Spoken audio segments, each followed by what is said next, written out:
Salut tout le monde, c'est Simon, je vous retrouve pour la dernière vidéo pour ce soir. Ça sera l'Italie, le championnat italien. La magnifique Serie A, la Serie A qui m'avait vraiment réussi pendant 4, 4 fois je crois, donc quasiment un mois. Là franchement sur le week-end dernier c'était bien plus compliqué. J'ai fait 4 fautes, 4 matchs en plus que je pensais plutôt simples, notamment 2 matchs que je trouvais plutôt simples sur le papier. Donc pas mal de déceptions, moi, en Serie A, le week-end dernier. C'était ça. L'Atalanta contre Cagliari. L'Atalanta en plus, qui a voulu faire un peu tourner sur ce match-là pour être à fond hier. On a vu le résultat d'hier. Franchement, ils auraient bien fait de jouer à fond contre Cagliari et de prendre 2 points de plus et d'être à seulement 3 points de Naples, hein, pour le titre. C'est quand même bien plus important d'être à 3 points de Naples que de reposer ses joueurs et de se faire exterminer par le Club Bruges juste derrière. Club Bruges, franchement, hein, petite Zolis là, pas mal, hein. Le petit Talbi aussi. Ah, ils ont des bons petits joueurs, hein, mine de rien quand même. Le petit De Kuiper, je vais pas revenir dessus, je l'adore. Mais ouais, ils ont pas mal de bons petits jeunes, ça fait plaisir à regarder, tu vois, c'est frais et tout, ça fait penser un peu à l'Ajax d'avant, un petit peu. L'Ajax, quand ils étaient allés loin, ils avaient éliminé pas mal de grosses équipes. Mais bon, même si pour moi, ils iront pas beaucoup plus loin que ce qui, enfin, déjà les huitièmes, c'est déjà pas mal, et pour peut-être espérer l'écart suivant le tirage, mais après, aller plus loin, j'y crois pas trop. On verra. Je m'éparpille encore. Du coup, la Juve, ils sont repassés quatrième. Du coup, ils sont repassés devant la Lazio. Ça, c'est bien pour eux. Ensuite, on a quoi? On a la Roma qui revient plutôt bien, hein, qui enchaîne les bonnes perfs. Bologne aussi. Et le Milan, même si le Milan hier nous a vraiment, l'ont mis à l'envers à tout le monde, hein, contre Feyenoord. Puis les gens ils vont dire ah oui c'est normal, Feyenoord est fort et tout, etc. Franchement, vous regardez le match, clairement, mais vraiment clairement, à 11 contre 11, il y avait pas match quoi. Il y avait pas match avec une équipe, c'était le Milan sur le terrain. Donc ils auraient dû vraiment gagner facilement. Mais il y a l'autre teubé là qui s'est pris un rouge. Vous pouvez me dire tout ce que vous voulez, hein, mais je pense que dans les footballeurs les plus bêtes sur le circuit, je pense que Théo Hernandez il doit être vraiment top 5, hein, clairement. Et il l'a toujours été. Déjà, il est un peu comme Alexander Arnold, c'est un super bon attaquant, mais défensivement il sert à rien, il est vraiment nul. Je comprends pas comment un joueur comme ça peut être en équipe de France. Vous pouvez me dire tout ce que vous voulez, il a pas sa place en équipe de France. Je comprends pas comment il a autant de valeur, etc. ce joueur. Si le Real l'avait été, il y a vraiment une raison. Enfin bref. La Fio, grosse surprise contre Como. Ouais, grosse surprise. En plus, ils ont vraiment pas existé sur ce match-là. Ils ont même pas eu vraiment de grosses occasions. Le Napoli est allé faire un bon résultat du côté de la Lazio. C'était une belle cote. Lecce, malheureusement, je voyais Lecce aller chercher un résultat contre Monza. Il a eu lieu, mais bon, ils sont repartis malheureusement qu'avec un nul et un nul en score vierge, malheureusement. Après, Udinese a explosé Empoli qui a vraiment beaucoup de mal ces derniers temps. Ouais, ils sont un peu décevants, hein, parce qu'en plus, je trouve qu'ils développent un peu de foot, donc c'est un peu décevant, je trouve. Et il y a Parme, ils creusent. Parme, ils y vont tout droit, hein.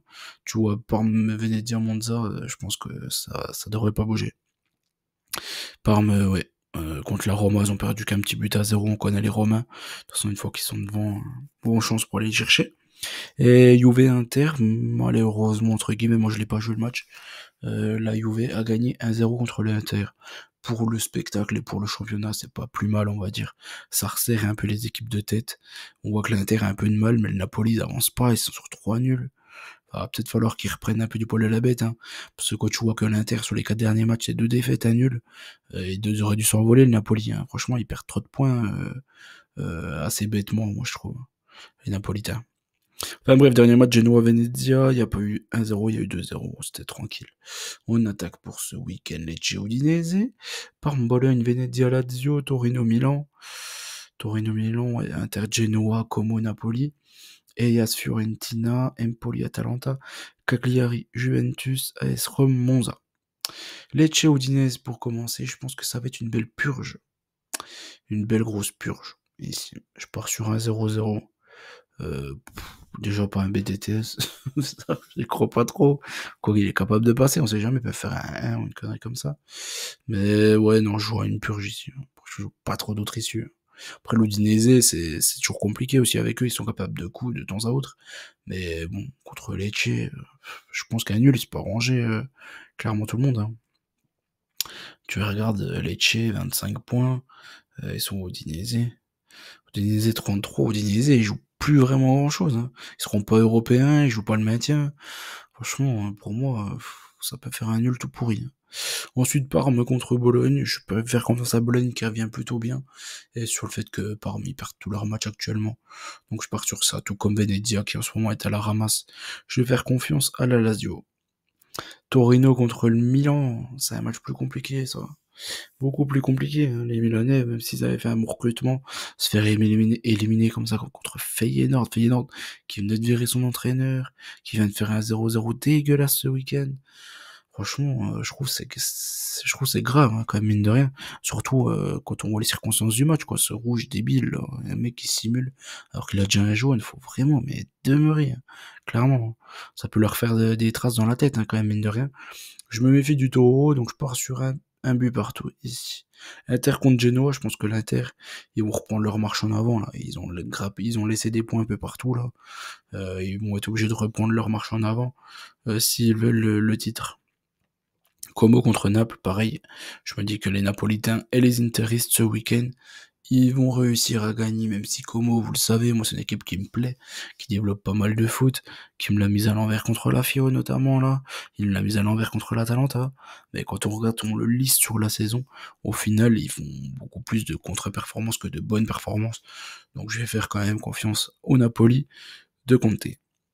Le Hellas contre la Fio qui reste sur une grosse déconvenue. Là, contre le Hellas, c'est pareil. Je pense qu'ils sont quand même capables de repartir de l'avant. J'espère en tout cas.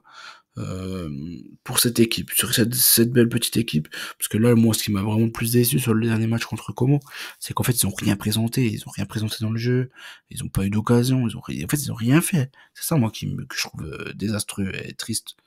Mais contre le Hellas, je pense qu'ils sont quand même capables de gagner. Empoli contre l'Atalanta qui reste sur une grosse déconvenue, est-ce qu'ils vont se refaire la cerise à Empoli?